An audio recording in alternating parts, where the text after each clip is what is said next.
Gusto mo bang madalian at mabilis ang kita? Meron ba nun? Nako, mga friendship, you probably won't believe it. Nako, maraming tao po ang hindi alam itong tatlong simple na principles. Pag natutunan mo to, you can double and triple your income in 1 year. Kung ano to, let us watch this episode. Videos that will make you wealthy and debt-free. Hi there, this is Chinky Tan, your pambansang world coach. Ay, nako, mga friendship, sobra akong excited sa session natin na ito. Meron bang madaling yan nakita? The answer is, wala. pero, pag naintindihan nyo itong tatlong simple na principle na isi-share ko po sa inyo, dadali talaga ang inyong kita. Pero bago natin pag-usapan ang 3 simple principle na ito, kailangan natin maintindihan kung paano ba talaga dadagdag ang ating kita. You have to understand the word called focus. Ano ba tong focus na ito? Kasi sa totoo lang, kung bakit minsan hindi malaki ang ating kinikita at kulang ating kinikita, masyado tayong distracted sa panahon ngayon. Sa dami na pong opportunity, sa dami na pong offer. Ano po nangyayari? Instead na mag-focus tayo sa isa, ang nangyayari po, nadidistract tayo sa daming opportunities. Which I was guilty of. Diba yung bata ako na mindset ako na sinasabi ng mga magulang ko, anak, lahat ng pwede kita, pasok. Oo. So, lahat pinapasukan ko. Ang mindset ko kasi dati, konti kita dito, konti kita, para grupo, laki kita. Pero tunay na nangyari, konti logi dito, konti logi, grupo, laki logi. I was a jack of all trades, master of none. Kasi wala akong focus. But until such time, again, my mentor told me, sinabi niya, alam mo, Chinky, the problem that you have is you are spreading yourself too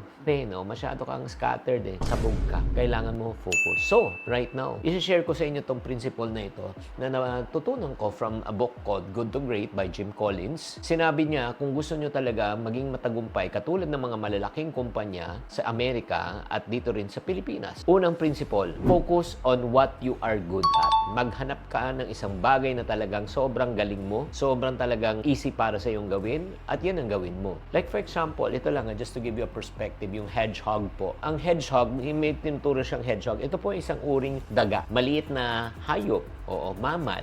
Napaka-cute po siya. Pero ito po ay buhay na nung panahon pa ng mga prehistoric dinosaur. Dinosaur nga, naging extinct sila, buhay pa. Paano sila nabuhay? Eh, hindi naman sila pwedeng lumaban. Napakaliit nila. They are only good at one thing. Every time when they are threatened, pag sila po ay nasa panganib, alam mo ginagawa nila? Nagiging bilog lang sila na parang bola at lumalabas ang mga spike sa kanilang katawan para sila ay protektahan. Yan po yung tinatawag na hedgehog concept. Isa lang po ang kagalingan po nila. At sa sobrang galing nila, kaya hanggang ngayon buhay pa sila, survive pa sila. Kaya nung binasa ko po yung librong yan, marami po akong natutunan. Kaya nga nung binasa ko, kunyari, tatanungin ko kayo, tulungan niyo ako mag-isip. Ano ba binibenta ng Apple na kampanya? Oo, some people say, ang Apple, pakitype lang kung ano binibenta ng Apple. Ay, cellphone, ay, iPad, ay, no, earpods, ay, nako, hindi. Ang binibenta talaga ng Apple, one thing they're really good at is innovation. O, yan. Parating may bago. Pag lumalabas si Steve Jobs, people are excited kasi may bago naman nalalabas. Starbucks, ano po binibenta nila? Pakitype sa comment section, ano binibenta po ng Starbucks? Some people say it's kape. No. They're not selling coffee. What they're selling, what they're good at, is selling the premium coffee experience. Pagpasok mo yung talagang experience mo, tapos kilala ka na ng barista, alam ng barista kung anong iinumin mo, they call you by the first name, iba yung experience. Number 3, Tesla. Ano naman binibenta ng Tesla? Some people say cars. No, what they're selling are not cars, what they're selling is renewable energy. Ngayon nga, hindi lang sasakyan na meron sila, pati bahay, meron na po silang binibenta. Number 4, Walt Disney. Ano pong binibenta po nila? Ay, binibenta ni Walt Disney, ay, yung mga TV, or if not naman po, yung mga shows, or if not naman, yung mga toys, yung mga games. Hindi.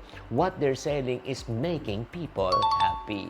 As a matter of fact, when we watch the movie ng mga Cinderella, Snow White, diba? Ang ending, and they live happily ever after. Pag pumunta ka naman sa Disneyland, the happiest place on earth, diba? Kaya makikita mo, they're selling happiness. Kaya nga, if I would have to ask you right now, if there's one thing that you can be good at, and one thing that you can sell, what will it be? Pakitype sa comment section. Pag nasa real estate ka, alam mo, binibenta mo, hindi bahay. What you're selling is what? Security, na hindi na sila mapapalaya sa kanilang inuupahang bahay. If you are selling financial insurance or financial planning, ang binibenta mo hindi insurance. What you're selling is peace of mind. Just in case na may mangyari sa breadwinner, covered sila. So, if you ask me, what is one thing I'm good at? Aside from good looks, alam mo, one thing that I'm good at, I'm really good at solving other people's money problem. Kaya nga tanungin mo sa sarili mo di ba? Ano ba yung skills mo? Ano ba yung strength mo? Ano yung activities mo? Ano yung topic mo na talagang magaling ka? Di ba? Na pwede mong gawin at pwede mong pagkakitaan. Di ba? That's number one. So focus on something that you're good at. And number two, once you already found something that you're good at, the next thing, focus on something that works. That's the second principle that I've learned. Kaya maghanap ka ng isang bagay na talagang talagang galing mo at sa sobrang galing mo, talagang may resulta kang lumalabas. So I want you to reflect on your past hobbies, your skills, di ba? Ano bang ginagawa mo na sobrang dali sa'yo, pero pinagkakakitaan mo? Magaling ka ba talaga magluto? Tapos magluto ka ng leche flan, so sobrang galing mo sa pagluto, ino-offer mo sa kaibigan mo, unavoidably, may umu-order po sa inyo. Oy, nako, di ba? Ang ganda-ganda nun. Magaling ka ba talaga magsulat? Tuwing ikaw ay nagsusulat, na-appreciate ng taong sinusulat mo at maraming pumupuri. At ngayon, kinikita mo na yan, di ba? Importante na alamin mo kung saan ka talaga kumikita. If you ask me, what am I good at? Ay nako, I'm really good at, again, helping people not only to solve their money problems, but I am really good in offering money solutions that I share and teach other people. Yun nga, kung gusto niyo malaman sino mga natulungan ko, eto, panoorin natin to. I didn't know where to start. I didn't have any systems in place. I didn't understand how managing these types of opportunities properly is going to get the highest output or outflow of whatever you're trying to do in the business world, in the business sector, even obviously in this case financially. So before I met him, I was in utter organized chaos, if you will, and he really set some really solid lines of just, you got to have a system, you got to have direction, you got to have a clear goal, you got to have a good mission, a good vision.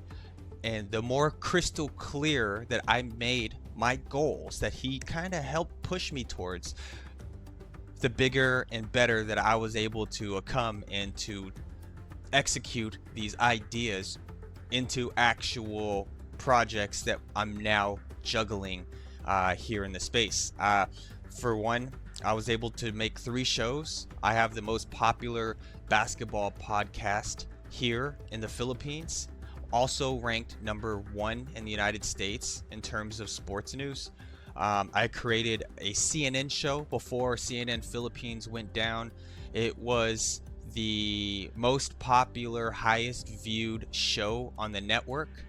And lastly, I just started a crypto show called GM Crypto, and we are off to a hot start. We're currently number 4 in tech news in the United States, and number 2 here in the Philippines.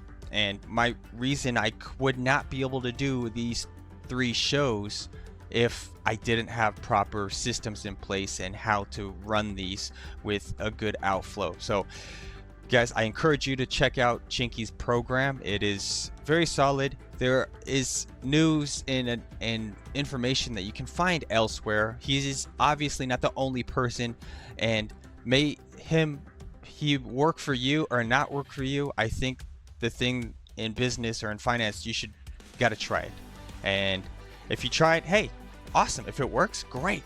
Hey, if it doesn't, move on to the next. Try something else that's gonna work for you. But for me, it really worked well. So I hope you guys can learn something from that, and take care. Grabe naman po, no? Lumapit lang yan sa akin sa airport na hindi ko alam. Natulungan ko po sila with their money issues. And then number 3, ito yung third thing that you need to focus para ikaw ay kumita pa more. Alam mo ang dapat mong gawin? Focus 80% of your time and resources on something that works.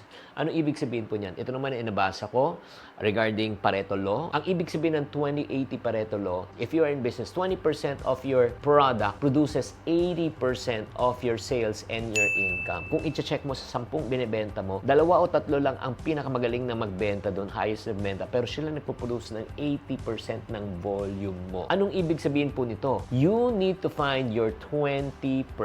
20% of of your time, 20% of your resources, 20% na ginagawa mo sa business mo, 20% na ginagawa mo sa trabaho mo that produces 80% of your results in life. Yan ang hanapin mo. Pag hindi mo makita yan, alam mo mangyayari niyan, nako, sabog ka. Wala ka talagang focus. Kaya it's very important, again, number 1, focus on what you are good at. Number 2, focus on something that works. And then, ano yung next na gagawin mo? Invest 80% of your time, your resources, and effort on the 20% that will produce the 80% of the results. So, if you just do these 3 things, ladies and gentlemen, hanapin mo saan ka magaling, hanapin mo kung ano nag-work sa'yo, and then invest 80% of your time and resources on something that works. Alam mo ang mangyayari? You will double and triple your income. Kaya nga, tanggalin mo muna lahat ng mga distraction mo. Ang goal natin sa buhay, hindi maging busy. Ang goal natin sa buhay ay maging productive.